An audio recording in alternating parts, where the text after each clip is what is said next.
Hello and welcome to the third video in the latest PixHawk 2020 series. This one is all about ArduCopter. Now in the very first video, that was the introduction to both this series and one that I'm currently doing around ArduPlane. So if you're interested in putting PixHawk into some kind of fixed wing model, then that's probably more the one for you.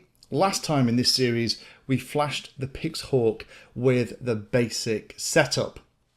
Did the accelerometer calibration and the RC calibration. Now, by the time we get to the end of this series, it's going to look an awful lot different. We're going to put it inside the frame that we looked at last time and wire everything up and get it ready to install the props. Now, you will notice, just a point of safety here, the props are the very last thing that we're going to connect, because on the bench, we are going to connect main power and we're going to have this thing running and we're going to do things like calibrate the ESCs, and we're also going to make sure that the motors are turning in the right direction and they're connected in the right place. But as I go through this and I put this frame and PixHawk together, I'll give you a couple of tips about that which help keep me out of trouble.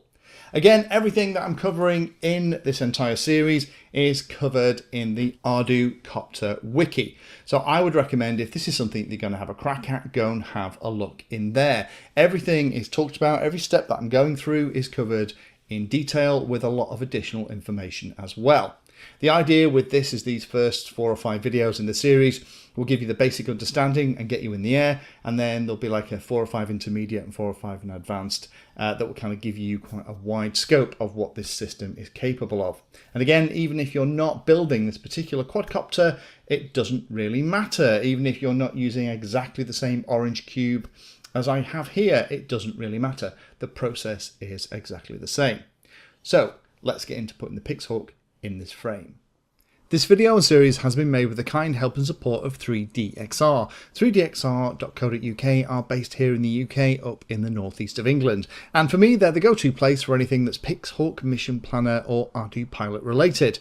They stock a full range of PixHawk style flight controllers, a wide range of T-motor, ESCs, motors and props, and also have a full range of sensors for your PixHawk builds as well, particularly things like the Lightwear and Bennywake LiDAR and rangefinders.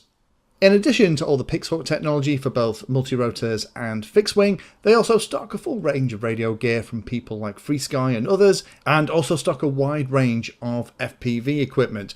So if you're looking for telemetry radios, super accurate GPS sensors, PixHawk, large-scale UAV systems, then check out 3DXR. There's a link in the description.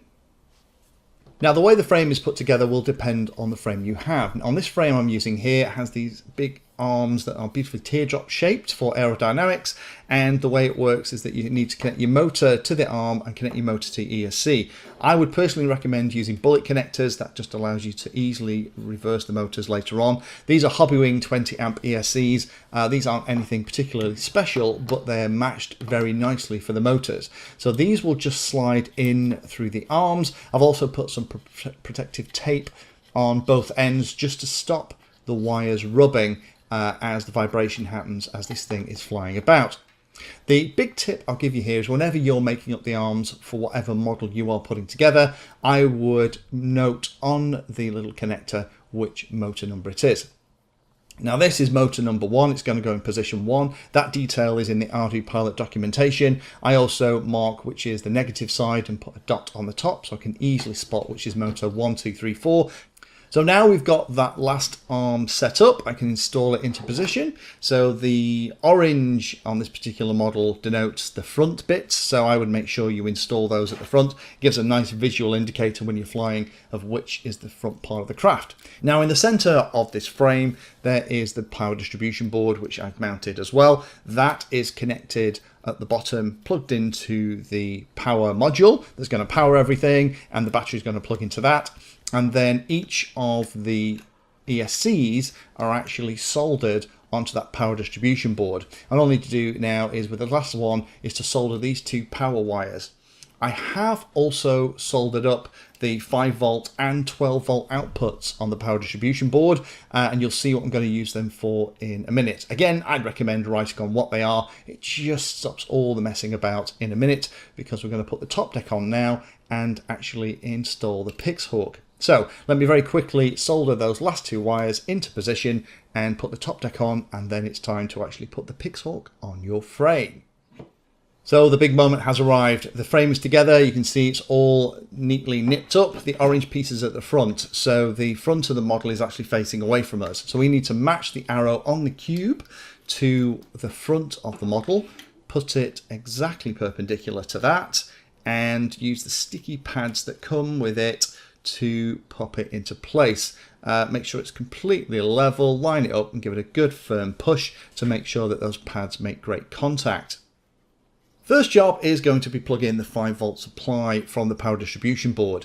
Now, I would normally not do this, but it's something that I've started doing more recently. That's because the 5-volt supply goes across all the 5-volt and ground rails here. I'm just going to plug it into one of the auxiliary outs that I'm not using for anything else. It's a handy way to use those spare pins on the PixHawk as a 5-volt and ground distribution rail if you want to power lots of additional things like LiDAR, sonars and things like that. Next job then is to plug in the RC in from the receiver, just like we had before. The receiver is just going to be double-sided taped at the bottom, and then plug in the power module that's on the bottom of the chassis into the PixHawk, if I can find the right way round, and that then is going to supply all the power as well as the telemetry information about the battery voltage and the current being used. Next job then is to install all of the motors, and now you can see why writing on the numbers is a big aid. Putting it into 3, and this is why I put the dots on the top, because it makes this bit so easy. And it's just one of those things that I've learned over the years. It saves all the messing about. And the last one should be 1, which is, let me plug that in, and there we have it. All the motors plugged in into what's hopefully the right position if I actually wrote them on the right arms. We will test that in a moment. Last piece then is to install the GPS. I'm going to plug that into the CAN bus at the front and then install the GPS onto the tower and then hide the CAN bus hub somewhere inside the chassis. Again, the big tip here with the GPS is to make sure that the arrow is pointing to the nose of the model in exactly the same orientation as the PixHawk. Take your time with that. It'll make sure that the compass calibration works brilliantly every time. So with all of the hardware pieces put together, we're in pretty good shape. The last thing I do is make sure that you haven't got any dead shorts on your input. Use your multimeter on a resistance setting, pop it over the pins of the power connector and make sure it isn't reading a dead short, and then we should be okay to plug it in. And now it's time to do the final bits of setup, ESC calibration, make sure the motors are running the right way, make sure we can arm it and everything else. So let's plug it back into the computer. At the moment, I'm not going to put the battery in. There's a couple of things that we need to check just to make sure that everything is still working. Now with it all connected, that's the first thing we're going to do is click on connect, and then we can read all the Mavlink data back in. The lights are flashing. That's very promising. Good. Mavlink is connected. It says the GPS is UAV CAN. Always worthwhile keeping an eye when it's booting and coming in on these kind of error messages. We're going to need those in a minute as well to test that we can arm this thing. Now we have been working our way through this mandatory list. We've done the frame type, accelerometer calibration, we did the compass, we've done the radio calibration. Next thing we're going to do is we're going to calibrate the ESCs. Now there's loads of different ways that you can do this and loads of different supported protocols now inside ArduPilot. D-Shot is supported. If you're going to use something like D-Shot, go at the moment for the slowest one. And if you're using D-Shot, you don't have to do the calibration stuff. If we do have to calibrate, which we are here because the ESCs are not particularly modern, then we're going to have to go through the calibration process. Now we could click the button in here and follow the process. However, I'm going to show you the easy way to do it. So I'm going to disconnect from the PixHawk, unplug the power, and then we're ready to go. So throttle to the high position, plug in the PixHawk, wait for it to finish booting. And again, make sure your props are off when you're doing anything on the desk, particularly anything to do with running the motors. And now we've got like the tricolour LEDs flashing at the top. That's great. Unplug the battery again, keep the throttle at the high position, plug the battery back in, wait for it to finish booting, and then once the PixHawk is initialized, it'll send the full throttle position tone to the ESCs, and that will put the ESCs into calibration function. Drop the throttle to the low position, then we should have all the confirmation tones, and then unplug it. Now that should now, when I plug it back in, be in normal boot settings. So that should have calibrated the ESCs. They should all know how to do it. Again, if you're using D-Shot, you don't have to do this step. D-Shot 150 at the moment is the highest that's recommended inside ArduPilot, but the PWM ESCs that I have here are particularly new. But now that's all booted, and I can see all the motors are beeping as well, which is a good sign. We'll move on to the next step. So let me plug it back into the laptop and we can continue playing with everything. I'll click reconnect. Oops, probably hasn't quite finished booting. If it ever does this, don't panic. Just click cancel and click on connect again. You might have caught it before it was ready. Here it comes. All the Mavlink data is coming across. Okay, we can finish the setup pieces. Now we have all the calibration stuff done. Now, because we got as far as ESC calibration, we've done flight modes, see my last video for that.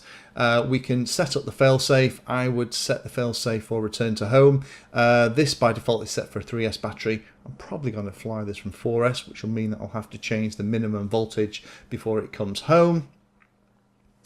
And then once we've done that, let me show you the last two bits in here. Hardware ID. This shows you all of the gyroscopes, accelerometers, compasses, and all the great stuff you can see. And the last bit is the ADS-B setup. And in a minute, you'll be able to see planes flying over the top of me. It is a receive-only ADS-B thing in the carrier board, so we won't be sending anything out, but it will allow us to see planes as they fly around us.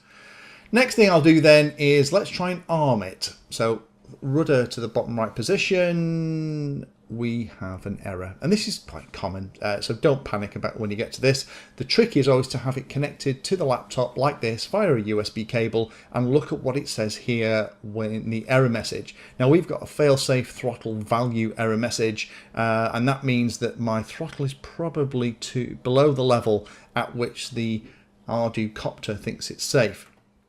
So we can search for that particular parameter in the full parameter tree. So if I go in here, failsafe underscore THR, and there's the value. So I bet my radio is actually below that level that it's currently set to, and that is what's causing this failsafe warning to come on and stopping me from arming. So if I just jump into the compass calibration, the radio calibration even, let me have a look. Yeah, throttle value is below that. So I can either change the throttle value in the parameters to be below that, or I could go and adjust the subtrims on my radio so that the radio at the low throttle position is above that level. I'm going to do that, to be honest. I'm going to go into my subtrims on the radio, my travel adjustment, and I'm just going to make sure that it only goes down to about 1,000 rather than way below. This is quite a common thing on OpenTX. Right, with that done, we can arm. Fantastic. So that is all good news. We can see that the motors are running. I can even blip them as well. That's fab. Disarm it. And we are in great shape. Good. Okay, so that's the trick for doing and troubleshooting arming. Just read what it says on the screen and just have a look and see what you need to fix. Again, most of it is in the documentation anyway. Right, let's test the motors. So let's click on each of these in turn and see if the motors spin. The diagram is in the manual again. Now, interestingly, it wasn't spinning. I've had to increase the minimum throttle, but as I click each of them, they hopefully are going to be spinning in the right place. Ooh, and the last one, D. Yes, it is. Fantastic. Okay, so I've definitely wired them up right. Tick, I did that bit good. Now, the trick is we also need to check they are rotating in the right direction. So I'm going to test all in sequence, and what I'm going to do is I'm going to check that they are rotating as per this diagram here. If they are not, then what I recommend with something like this with pretty dumb ESCs is to swap any 2 of the 3 cables that go from the ESC to the motor. Now in this particular frame, that's a bit of a pain in the butt because it's actually in the arm. It would mean you're taking the arm off and swapping those over. If you're using something like D-Shot and you have BL Heli capable ESCs, ArduPilot does support the ability for BL Heli pass-through, so you can reverse them as you would normally on any other build. But as it is here, all of mine are rotating in the right direction, so we are in great shape. Okay, so now we know the motors are in the right place, they're going the right way. Power settings, again, mine's set by default. This is what you're going to need to set it to if you have the same setup as me. If it isn't set up properly, the thing to do is to configure it in here, and then you might have to reboot your PixHawk for everything to burst into life. I know mine's working because here in the left-hand corner of the main kind of horizon screen, I can see my battery voltage and stuff as well. So I'm reasonably confident that that is all set up and is going to work. And here we can see the ADS-B stuff is working as well because I have a little plane. I can see it flying over me. I can see the altitude, I can see the speed and everything else. So the ADS-B stuff on the carrier board is all good too. Right, okay, we're coming into the last bits. Last thing I'm going to do is apply the tune for this particular frame. Now this frame is one of a number of reference frames, which is why I'm using it here in the series. The reference frames have the PID tuning set up, which can give you a great start of a 10. It's not going to be absolutely perfect because it depends on the weight of the battery you're using, how well the props are balanced, all that kind of goodness, but it will get you very close. So I am going to have to go into Mission Planner and tell Mission Planner to load the defaults for this reference frame that I have here. So I need to go into config, into full parameter tree, and then on the right hand side I need to click on the drop down box and select the frame that we have here. There's an awful lot of these reference frames. Worthwhile having a look. Where is it? There it is. So I'm going to click on load the params. It's going to tell me which ones it's going to change. They all look good with the exception of the GPS. If you remember, I've got my GPS set to 9, which is UAV CAN, rather than the default one. So I'm not going to have it import that. Again, the battery things might have to be tweaked as well because I might use 4S, not 3S on this, and click OK. And then we're going to write the parameters back to the model. And that is the base tuning done for this reference frame too. So we've covered quite a bit there. The PixHawk is installed, we have the ESCs calibrated, we've tested the motors are all working, we've tested and troubleshooted arming. Last thing I need to do then is just install the props. So unplug everything, and the props on this are just screw on and they're nicely color coded so that the top of the prop is exactly the same color as the top of the motor. So you can just put them on one after the other and we're ready for the next video. So join me in that next video where we will do any last bits of prep and go out and do the maiden. We'll make sure that everything's working, that it sits nicely in the air, and also that things like the loiter and things like return to home work perfectly too. And I'll talk through the full process as I go through that next video. So I'll see you there. Thank you for watching my video and watching right to the very end. If you want to find out what I'm currently working on, you can follow me on social media by searching for Painless360 in the usual places. If you'd like to become part of the inner circle, then you can become a Patreon. Details are in the description and you get lots of additional benefits. Check out the playlist section on the channel too. I organise all of my videos into playlists and it's called something like Introduction to or for Beginners. All of the content is aimed so that you can start at the very beginning and it teaches you that subject, starting with simple principles and moving up to teach you everything you need to know.